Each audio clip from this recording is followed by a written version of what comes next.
السلام علیکم ورحمۃ اللہ وبرکاتہ۔ سلیس درس قرآن پورے ماہ رمضان، جیسا کہ تمہید باندھ چکے ہیں ہم، اور کل رات کے اسباق میں بتایا بھی تھا کہ پچھلے 8 سالوں سے درس قرآن کا حلقہ ہر رمضان لگایا جاتا ہے، اور اس کے ساتھ ساتھ پورے سال تفسیر کا حلقہ لگتا ہے، جہاں پر ہزاروں طالبات ہفتے میں 4 دن تفسیر کو سمجھتی ہیں، سیکھتی ہیں، پھر کہیں 4 سال بعد جا کر کے ان کا ایک قرآن مکمل ہوتا ہے۔ تو ماہ رمضان کے اس تفسیر کے حلقے میں ایک بار پھر ہم سب یہاں پر موجود ہیں، اور اس وقت ان حلقات میں تقریباً 2000 سے زیادہ طالبات آ چکی ہیں۔ دعا کریں گے کہ اللہ تعالی ہم سب کے دلوں میں اس قرآن کی حلاوت اتار دے، اس کی محبت، اس کی چاہت اتار دے، اور ہم سب اس کے احکامات پر عمل کرنے والے بن جائیں۔ پہلا پارہ ہے ہمارا، اور پارے کا نام ہے الف لام میم، حروف مقطعات ہے۔ پارے کا نام ہی حروف مقطعات سے ہے۔ پہلے پارے کا جو آغاز ہے وہ سورہ فاتحہ سے ہے۔ پہلا پارہ 2 سورتوں پر مشتمل ہے، جس میں سورہ فاتحہ مکمل اور سورہ بقرہ کا کچھ حصہ اس پارے میں شامل ہے۔ آج ہم سورہ فاتحہ کو سمجھیں گے۔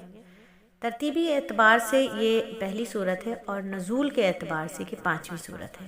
یعنی یہ پہلی سورت ہے جو قرآن پاک کھولتے ہی آپ کو نظر آئے گی، اور نزول کے اعتبار سے، وحی کے اعتبار سے یہ 5ویں سورت ہے۔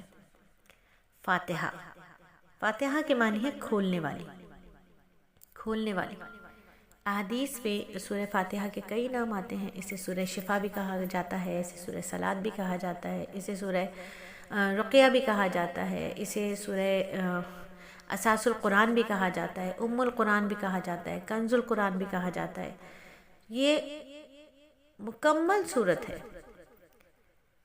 تمام اہل علم کا جو ہے اس پر مکمل اتفاق ہے کہ یہ صورت پوری کی پوری مکمل سورہ فاتحہ مکے میں نازل ہوئی ہے، اور یہ بہت ہی ابتدائی دور میں نازل ہوئی تھی۔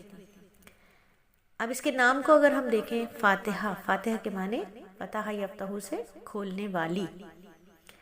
تو جب قرآن مجید کھولا جاتا ہے تو سب سے پہلے یہی صورت نظر آتی ہے، گویا یہ قرآن کو کھولنے والی صورت ہے، اور اسی نسبت سے اس کا نام سورہ فاتحہ ہے۔ کل آیات اس میں 7 ہیں، 7 آیات پر مشتمل یہ ایک صورت ہے، ام القرآن ہے۔ مختصر ہونے کے باوجود پوری کی پوری کتاب کا، یعنی پورے قرآن کا جو اساسی مقصد ہے وہ اجمالی طور پر ہے، اس میں ہے، اسی لیے اسے ام القرآن یعنی قرآن کی ماں کہا گیا۔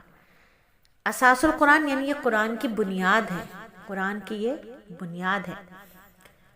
فاتحہ کی حیثیت ہے، فاتحہ کی اگر حیثیت اس میں دیکھیں ہم، تو قرآن کی حیثیت، اس سورت کی جو حیثیت ہے وہ قرآن کے دباچے کی ہے۔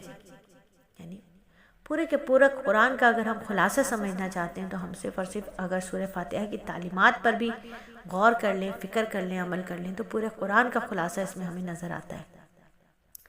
دیکھیں، قرآن پاک جو ہے اس کے 3 بنیادی مضامین ہوتے ہیں۔ قرآن کے 3 بنیادی مضامین ہیں، ایک توحید ہے، رسالت ہے، اور آخرت ہے۔ یہ 3 مضامین آپ کو نظر آتے ہیں، مجھے نظر آتے ہیں، قرآن میں ہم سب کو نظر آتے ہیں۔ تو اگر ہم اس سورت کو دیکھیں تو سورہ فاتحہ کی ابتدائی 2 آیتیں اور چوتھی آیت میں کون سا مضمون ہے؟ توحید کا مضمون ہے۔ تیسری آیت میں قیامت کا ذکر ہے، اور پھر چھٹی اور 5ویں آیت میں رسالت اور نبوت کا تذکرہ ہے۔ تو تینوں چیزیں ہمیں اس صورت میں ملتی ہیں، توحید بھی ملتی ہے، آخرت بھی ملتی ہے، اور رسالت بھی ملتی ہے۔ تو اللہ تعالیٰ کے اسماء و صفات اس میں ہیں، دعا کا حکم ہے۔ اللہ رب العزت نے ہمیں دعا مانگنی اسی صورت میں سکھائی۔ انبیاء اور صلحاء کا تذکرہ ہے، بچنے کی تلقین ہے۔ کس کی روش سے بچنے کی تلقین ہے؟ وہ جن پر اللہ کا غضب نازل ہو گیا اور عذاب ان کے وہ مستحق ہو گئے، ان سے اس روش سے بچنے کی تلقین اللہ نے فرمائی۔ تو سورہ فاتحہ کیا ہے؟ ایک مکمل اور بے مثال دعا بھی ہے، معرفت کا خزانہ بھی ہے، قرآنی علوم کا بہت ہی شفاف آئینہ ہے، ایسا آئینہ جس میں پوری 113 صورتوں کی جھلک ہم بہت ہی مختصر وقت میں دیکھ سکتے ہیں۔